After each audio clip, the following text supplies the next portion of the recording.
কি হতে চলেছে হোয়াইট হাউসের সিচুয়েশন রুমে? হোয়াইট হাউসের সিচুয়েশন রুমে যাচ্ছেন মার্কিন প্রতিরক্ষা মন্ত্রী পিট হেগেস। মার্কিন প্রেসিডেন্ট ডোনাল্ড ট্রাম্পও G7 শীর্ষ সম্মেলন থেকে তাড়াতাড়ি ফিরে আসছেন। সেখানে দুজন জাতীয় নিরাপত্তা দলের সঙ্গে বৈঠক করবেন।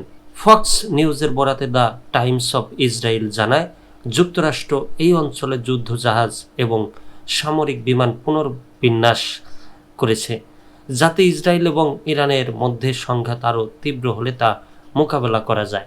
হোয়াইট হাউসের সিচুয়েশন রুমে অনুষ্ঠিতব্য বৈঠকের কারণ সম্পর্কে বিস্তারিত কিছু বলেননি হেগেস, তবে ফক্স নিউজে বলেছেন এই পদক্ষেপগুলো সরঞ্জাম আমাদের মানুষের নিরাপত্তা নিশ্চিত করার জন্য।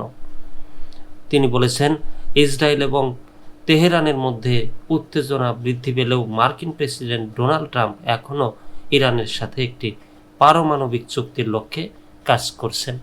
ফক্স নিউজের জেসি ওয়াটার্স প্রাইম টাইম শোতে হেগেস জিজ্ঞাসা করা হয়, ট্রাম্প কি এখনও ইরানের সাথে পারমাণবিক চুক্তির জন্য চেষ্টা করছেন? তিনি জোর দিয়ে বলেন, অবশ্যই।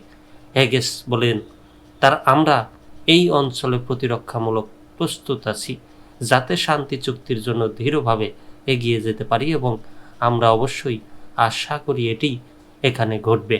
হেগেস জানান, মধ্যপ্রাচ্য উত্তেজনার মধ্যে ট্রাম্প এবং তার জাতীয় নিরাপত্তা দলের সাথে দেখা করতে তিনি হোয়াইট হাউস সিচুয়েশন রুমে যাচ্ছেন। অপরদিকে মার্কিন প্রেসিডেন্ট G7 শীর্ষ সম্মেলন থেকে তাড়াতাড়ি ফিরে আসছেন। প্রসঙ্গত, তেহরান খালি করা নিয়ে ট্রাম্পের হুঁশিয়ারির পর বিশ্বজুড়ে উদ্বেগ নতুন মাত্রা পায়।